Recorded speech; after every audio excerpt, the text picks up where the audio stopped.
and welcome to Set, a channel for intelligent and curious people like you who are searching for human sexuality in the age of artificial intelligence. And in this channel, we usually try to find the best possible answer to a question. And today's question is how a robot can adjust the trajectories of its limbs in response to a push. And already we have a previous video, in which we have seen that there are two ways, basically, main ways. One is feedback controller approach, and the second is the model-based controller approach. But apart from those approaches, there are several other uses, variety of other methods to adjust their limb trajectories in response to a push. So we will try to find the best possible answers from different choices. Anyway, before we proceed, let me tell you one thing. If you have not subscribed yet, please subscribe. It means a lot to me. And if you have already subscribed, tons of thanks. It gives me a lot of strength. And finally, although I talk about human sexuality and sex robots in some cases, but there is no vulgarity in this channel, and I don't promote any kind of vulgarity through this channel. Now come back to our topic.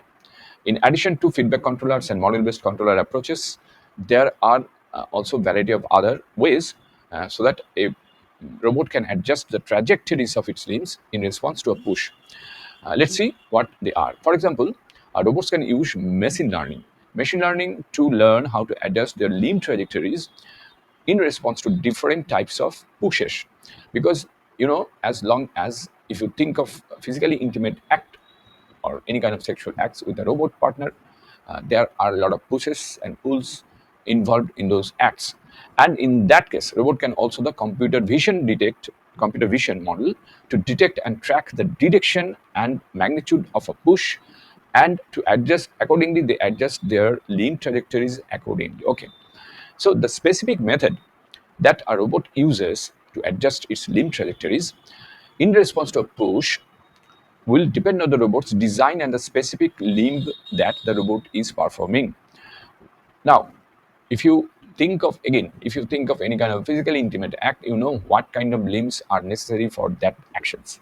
And a robot, when you push it, the robot adjusts those limbs that are involved in physical intimate act in while performing the act.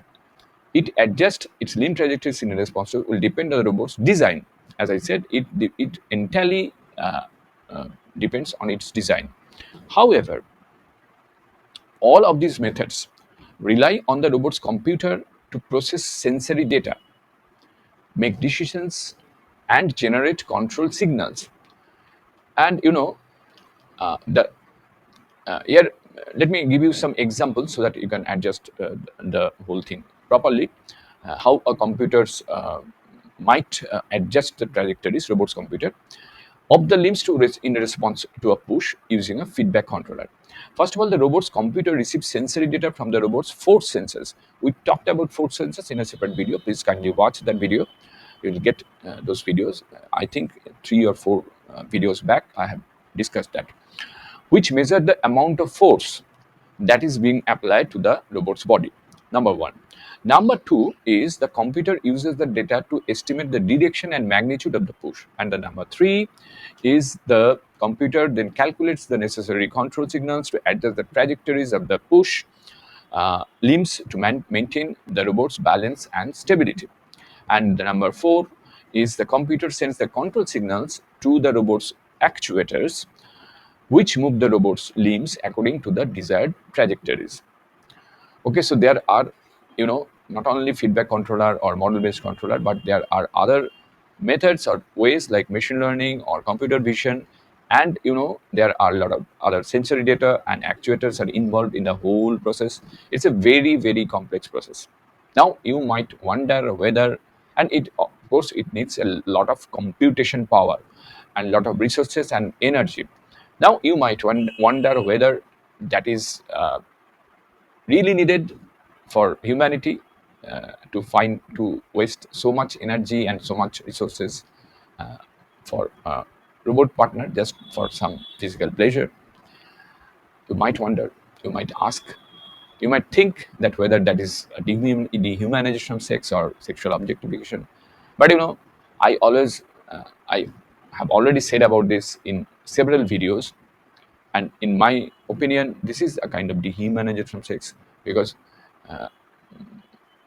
These robots are not sentient, they have no emotions, they have no consciousness. In that case, these are all kind of objectification of sex. Anyway, this is the technical view, apparently, and the scientific data I present before you. So it is your choice in which way you will move. Thanks for watching. Thanks for your time. Take care and stay safe.